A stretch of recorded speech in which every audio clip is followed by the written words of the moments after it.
episode 33, I think it is. Or is it 34? I think it's 33.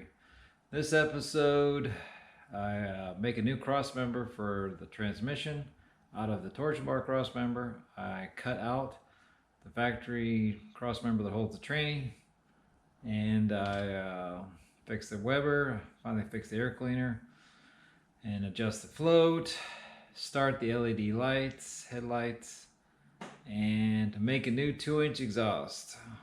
All in this episode. It's like a month of work.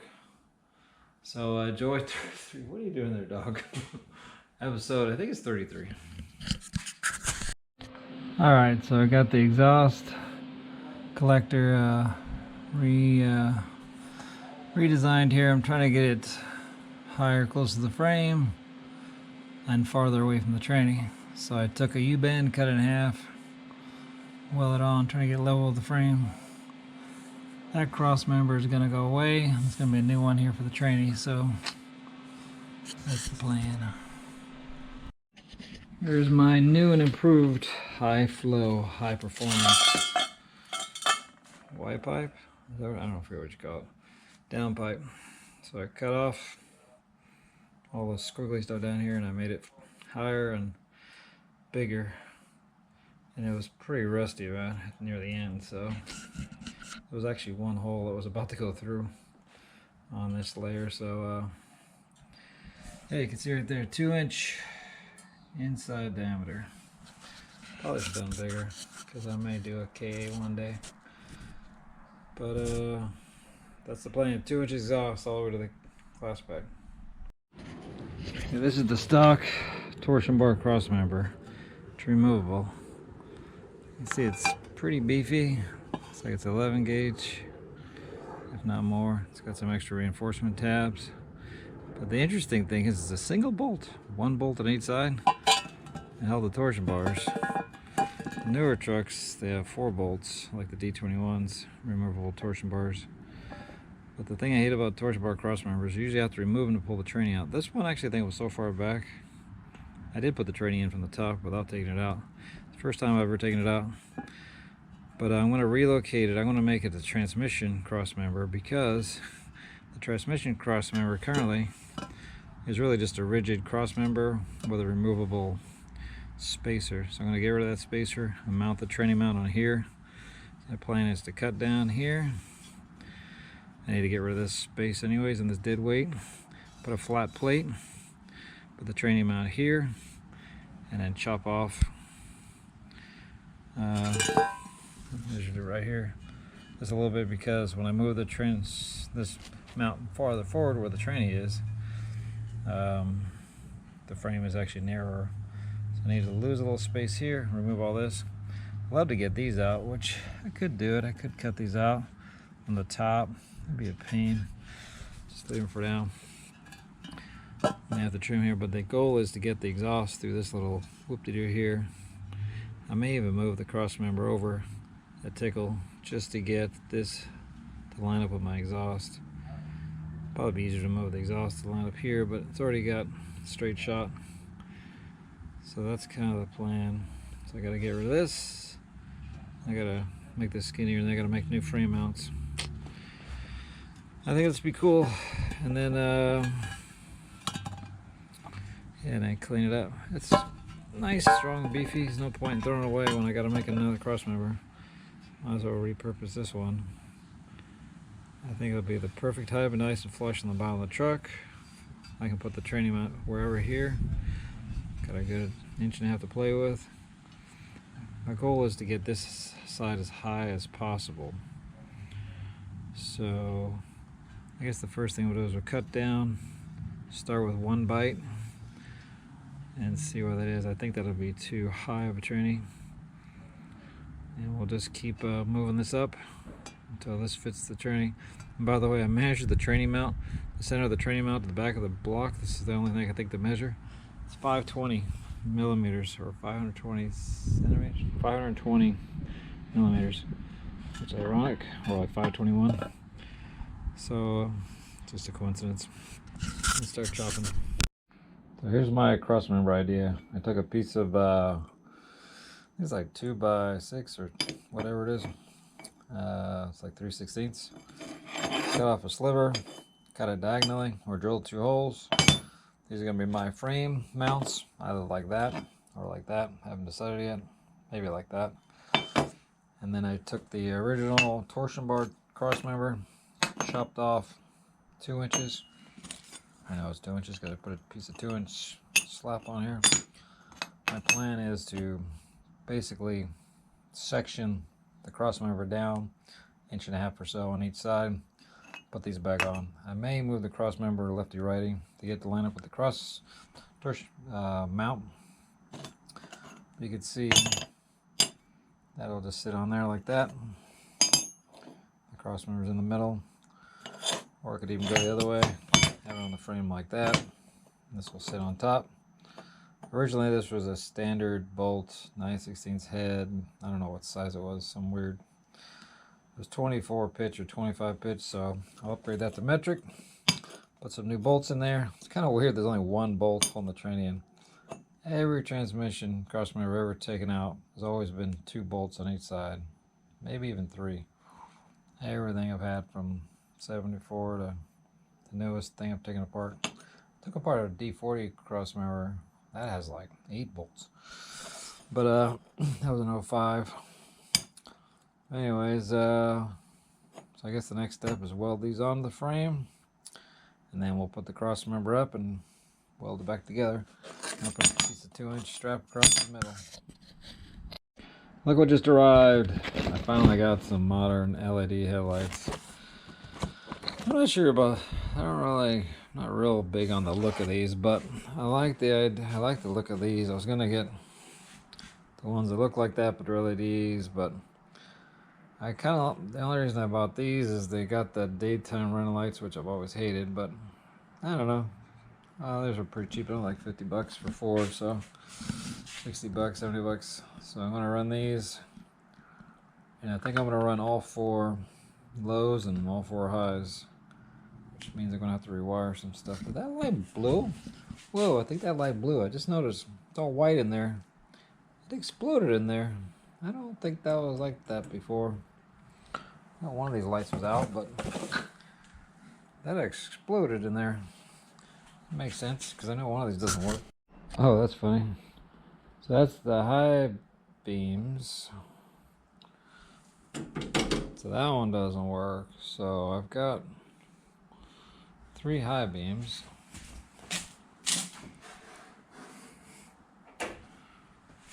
Oh my gosh, that light actually works. Oh wow, the one that's foggy actually works. That one doesn't work at all on the lows. Man, feel the heat off that thing. Wow. Like a toaster. And so my low beams, this one's dead. So that high beam worked, low beam don't work. This high beam don't work. That one is actually good on both. And then that high beam worked. So I've got 1 bad, 2 bad, 2 bad, 2 out of 4 are bad. I need to write that down. Here's an update on my exhaust. I wanted to put a straight pipe straight from the exhaust manifold. It was hitting this cross member, and I didn't really want to go underneath it because it was really low. And I didn't want to notch it. I really wanted to get rid of it because it holds this transmission cross member, which I don't want, I don't like, and I don't like this. I want to put a 5-speed in here, so I need to put in a modern cross member, not this weird thing.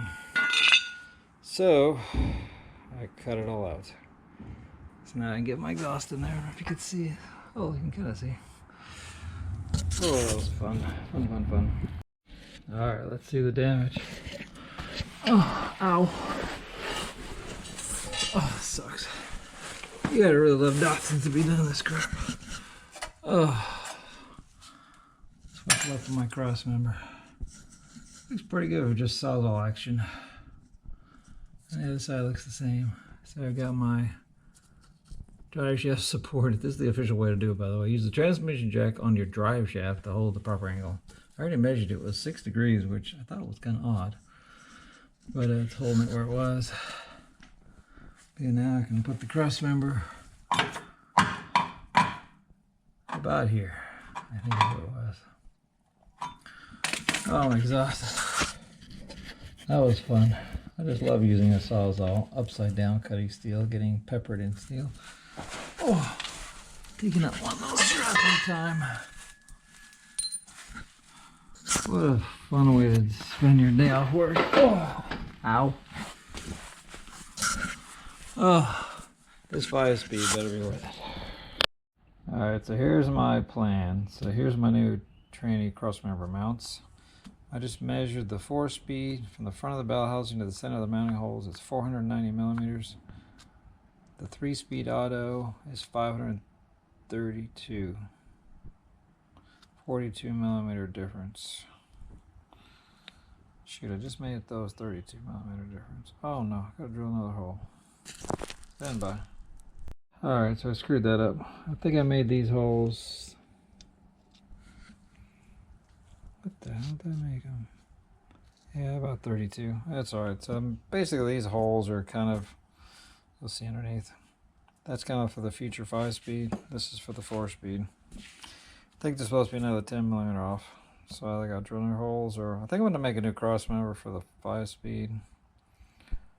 Because I'm just assuming this is the 3-speed auto I had in my 620, and I replaced that with a 83 280ZX 5-speed. And I remember there was some extra holes in the cross member, so I don't know if I think I used the same cross member and everything. Don't remember replacing the cross member. Then again, that was 1985 or 96. It's been a while. But assuming the 5-speed is about that long, this one mount on the frame, this will be my 4-speed hole, and this will be my future. I don't mind modifying the cross member or just making another one. Use these holes. This hole lines up perfectly where I want it to be on the frame, so that's it. Final answer. So this is going to go upside down. It's going to go on like that. So I'm reusing the torsion bar cross member as a transmission cross member. So let's do this. Alright, so the first step is put a piece of 2-inch, 1/8-inch wall flat stock in here.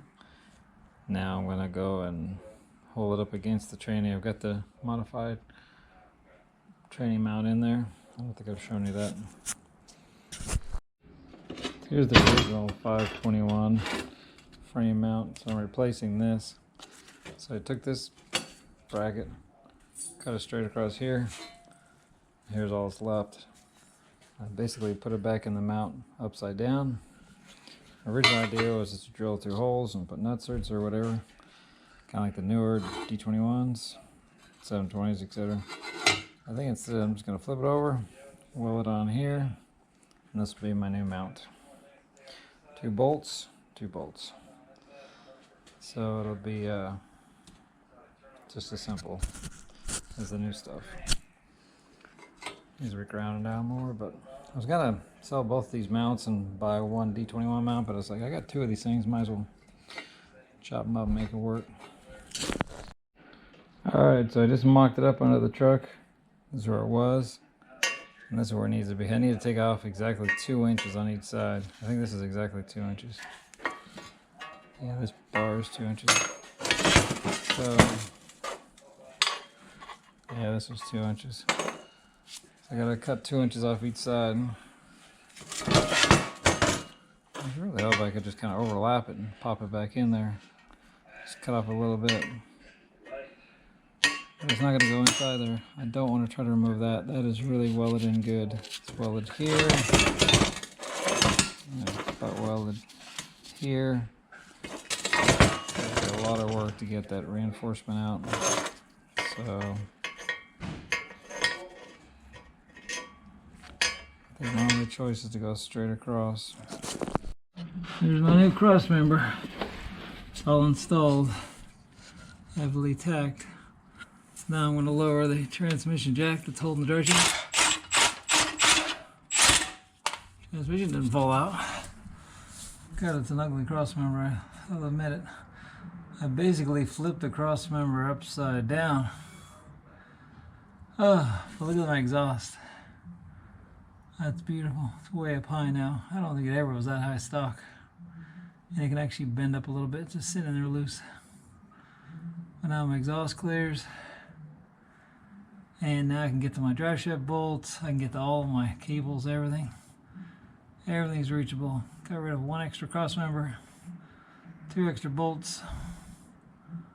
I love it, even though it's ugly as hell. I need to raise it up higher and weld it a little better. It's pretty straight and square, I think. It's kind of hard to tell down here upside down. Anyways, let's get out of here. Here's my tacked on exhaust. It's all AutoZone 2-inch pipe, 390s and a bunch of straights. Pretty happy with it. It's really tight where it goes there. It's actually hitting the cross member of the frame, so I'm gonna have to notch the frame. No, I mean notch the cross member. This 2 inches is too big. If I brought it down more, it would work, but I don't want to. I mean, I could shorten this pipe and have it come down closer to the center and then jog back, or just have the exhaust. I'll have to think about that. Actually, that's where the mount is. Shoot, maybe I should have done that. Oh well. Something to think about. Alright, so I bought some 6mm by 1 panhead Phillips. You know what for? For this Weber. The worst thing about this air cleaner assembly is the bolts they give you. They give you regular 10mm heads, but you can barely get a wrench on here. You can't put a socket on here. There's no room because the threads are too close to the opening. And this stupid thing, look at that. How are you supposed to get a wrench in there? Seriously, this is just like impossible. So they need to be Allen head or pan head or some other head. So I'm going to upgrade this thing because I'm going to take this float ball off again. I'm pretty sure I just started the truck. Still no idle. Even with head torqued down correctly, new head gasket. The fast idle is not working. It won't even idle. So I'm pretty sure the float ball is. I'm going to adjust it again. Alright, I just pulled this top of this carb off again. Just check the float level. Pretty sure that's too low. I see it's just about that hole. I was watching some videos on these Webers on how they work on a different gasket. And I just love this smell of gas in the morning. So I gotta adjust this floats. I'm pretty sure that's why my truck won't idle. I've definitely got no vacuum leaks, so I have no idea where it's supposed to be. That's one thing I like about the Hitachis. The only thing I like about the Hitachi carbs is that you got a big glass on the front. And there's a big line that tells you exactly where it's got to be. So now I have an extra Hitachi carb. I'm almost about to put it on here to see how it runs. I'm pretty sure it's supposed to be like halfway or something. At least halfway. I've seen a bunch of different things on these. So I'm going to try to adjust this. I don't know. Let's figure this out. Can't be any worse than it is. Alright, so basically I had to flatten that tab. That's the only way I can get this to open and close correctly. It's just about flat. It had a massive bend in it from the factory, brand new. Let's throw it back on, retest. Man, it's bright out here. Alright, here's my finished low clearance 521 2-inch exhaust. As you can see, it's from 1, 2, 3, 4, 5, 6 pieces of exhaust. I'm gonna buy another one that goes after the glass back. What is it? 1, 2, 3, 4, 5, 6, 7 pieces. Oh no, that piece is the leftover from that piece. So 1, 2, 3, 4, 5, 6 pieces. I'm gonna add another one. 7 piece exhaust. And it's all 2-inch, 90-degree or straight. Very simple. I just need to notch the transmission cross member to get it in. It does fit, it's just that it rubs on the frame. But original collector, just cleaned up extensively. So let's put it back in again and see if I got any leaks. Alright, so I just wired up the green wire, which goes to the daytime running lights. I run that over hook it up to one of the ignition wires. So when the ignition's on, DRLs are on. That's what they look like. It is a tight fit. With the 15mm spacer, I bumped the light out a little bit, and it is really tight. It barely clears. I had to adjust in the adjusters just to get this cover on. So I may have to shorten that spacer and bring the light in more, and if it hits, I'm gonna have to clearance the bucket, which I don't want to have to do. But yeah, there's a lot of meat in here that may have to go, which is okay. I mean, I don't technically need it. I just didn't want to modify these things because I don't know how long I'm going to have these lights. I may go to a different technology in a year, who knows. But I'm pretty sure I don't need this metal anyways.